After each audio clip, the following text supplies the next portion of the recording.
분석학자인 에리 프롬은 그의 책 소유냐 존재라라는 유명한 책을 통해 현대사회를 살아가는 사람들의 마음속에 깊이 자리 잡은 시장 지향적 성격을 아주 날카롭게 분석했습니다.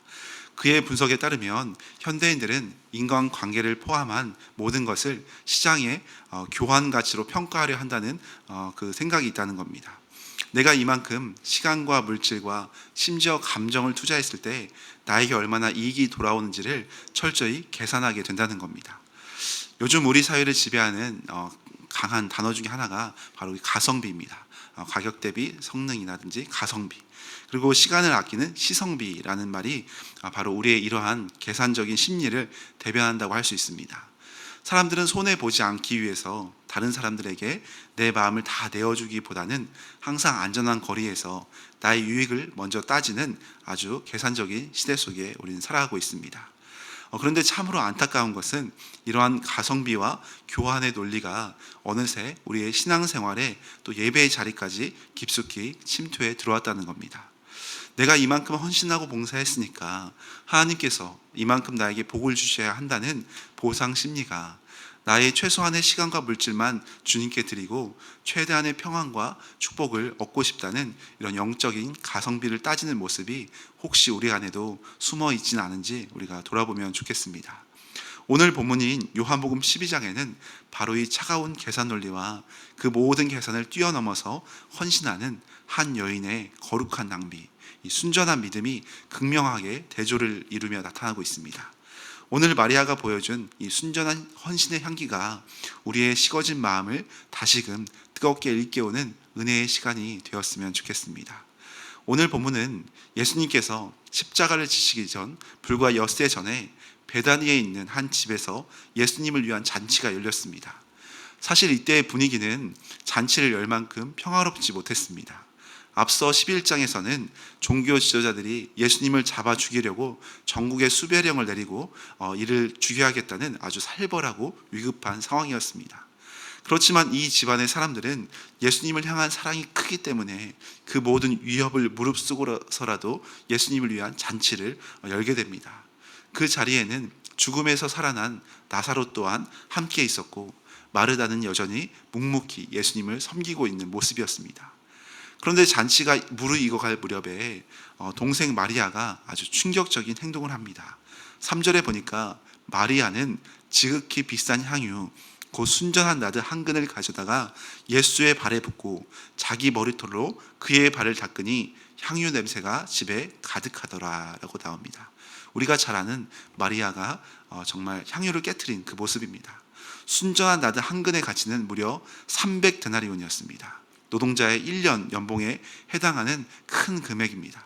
아마도 마리아의 전 재산이자 그녀가 미래를 위해서 평생 모아둔 그런 굉장히 귀한 보물이었을 겁니다. 그런데 마리아는 그것을 주저없이 깨트려 주님 발 앞에 붓습니다. 게다가 고대 중동사회에서 여인의 머리카락은 그녀의 가장 큰 영광이자 자존심을 상징하는데 그럼에도 불구하고 자신의 그 머리털을 아낌없이 풀어다가 예수님의 냄새나고 그 낮은 발을 정성껏 닦는 모습입니다. 마리아에게 예수님은 자신의 전 재산, 아니 자기의 생명을 바쳐도 아깝지 않는 구원자라 믿었기 때문에 이 거룩한 낭비를 선택하고 있습니다. 이 정성 어린 눈물겨운 헌신 앞에서 차가운 계산기를 두드리는 한 사람이 등장합니다. 바로 제자 가롯 유다입니다. 그는 5절에 이렇게 말합니다.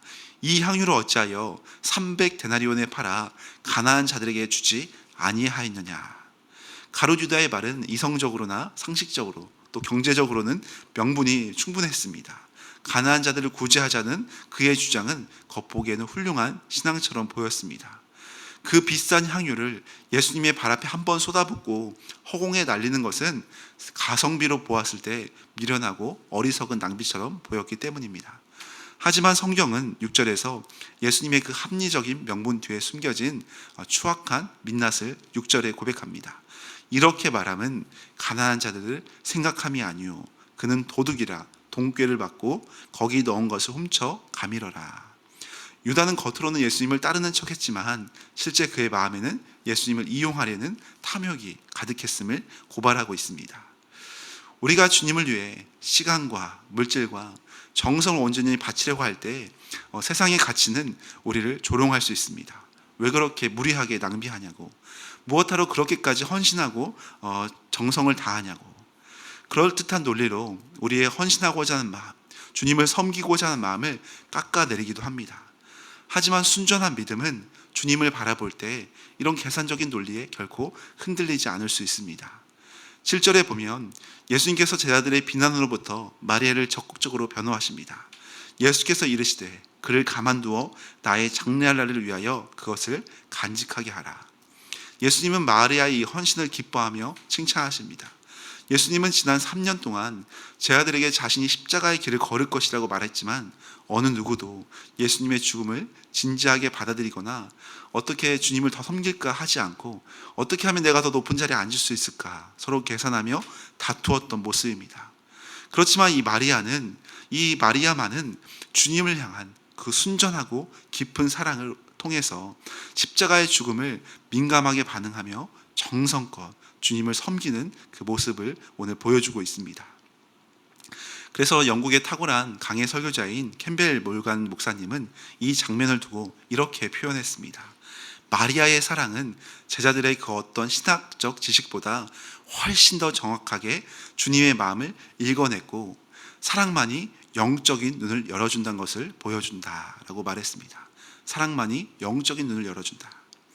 이렇듯 사랑으로 마리아가 향유를 깨트리자 3절 하반절은 향유 냄새가 집에 가득하더라라고 말씀하고 있습니다. 불과 며칠 전 요한복음 11장에서의 나사로의 무덤 앞에는 절망과 죽음의 썩은 냄새가 진동했습니다. 그러나 이제 죽음의 냄새는 사라지고 마리아의 순전한 헌신으로 인해서 예수님의 십자가 구원을 준비하는 아름다운 생명의 향기가 온 집안을 가득 채우게 된 것입니다.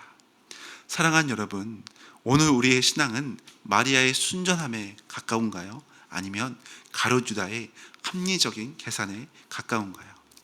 솔직히 우리는 주님 앞에 나올 때 내 손에 쥔 옥합을 깨트리기가 때로는 아까운 마음이 들 때가 있습니다. 내가 생각하는 내 이성의 옥합, 내 물질과 시간의 옥합, 내 삶의 미래를 옥합을 꼭 끌어안고 이것을 주님께 온전히 드리기가 아까워서 정말 주님께 조금만 드리고 있는 모습이 우리 안에 있지는 않은지 우리가 돌아보면 좋겠습니다. 그러나 우리 주님은 우리를 구원하시기 위해 이 땅 가운데 오셨을 때 단 한 번도 가성비를 따지지 않으셨습니다. 하늘의 영광을 모두 버리시고 십자가에서 온 몸과 물과 피를 남김없이 쏟아 부어 주셨습니다.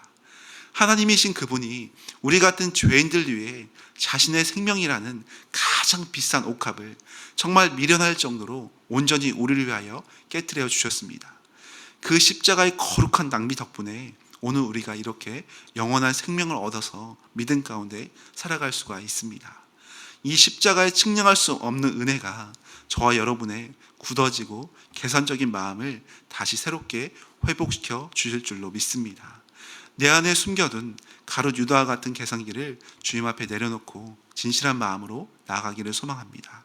주님, 제게 주신 시간, 제게 허락하신 건강과 물질과 삶을 주님을 위해 아름답고 거룩하게 헌신하기를 원합니다.